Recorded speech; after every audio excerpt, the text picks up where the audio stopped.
So he says, here's an example of God's judgment. The angels who sinned against God, the world in ancient times where God had to bring the flood and destroy the earth.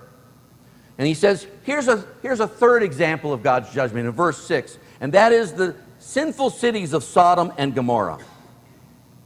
Again, those people in the cities of Sodom and Gomorrah were very, very sinful people. And again, I want you to think about how that relates to our own day and time. Jesus put it this way, Luke chapter 17, verse 26 through 30. Just as it was in the days of Noah, so also will it be in the days of the Son of Man. People were eating, drinking, marrying, and being given in marriage up to the day Noah entered the ark. Then the flood came and destroyed them all. It was the same in the days of Lot. People were eating and drinking, buying and selling, planting and building. But the day Lot left Sodom, fire and sulfur rained down from heaven and destroyed them all. It will be just like this on the day the Son of Man is revealed.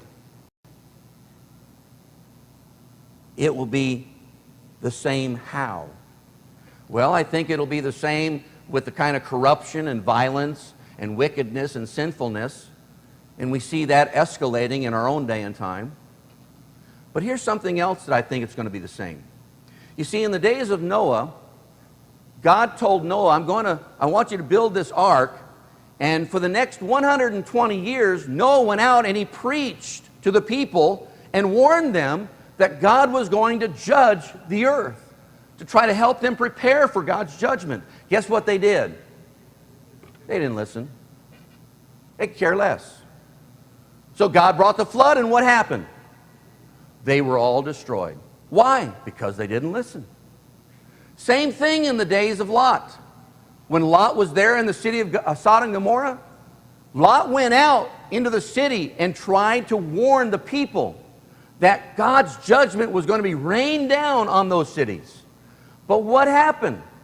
One example is he went to his own family. He had 4 daughters. 2 of them were married with men there in the city of Sodom. And Lot went to them and said, God's judgment is coming. You know what his son-in-laws thought? He's just joking with us. That's what the Bible says. He's just joking with us. It's all a joke. It's not real. And so they didn't listen. They stayed behind. Guess what happened? They died. It's the same today. I'm telling you.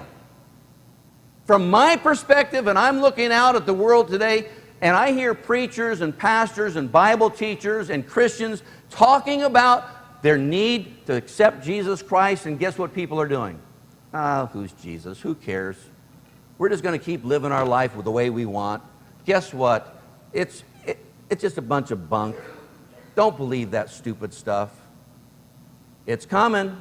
God's judgment is coming. I'm telling you, it's going to happen. Ezekiel chapter 23, verse 48 says, my judgment will be a warning to others not to follow their wicked example.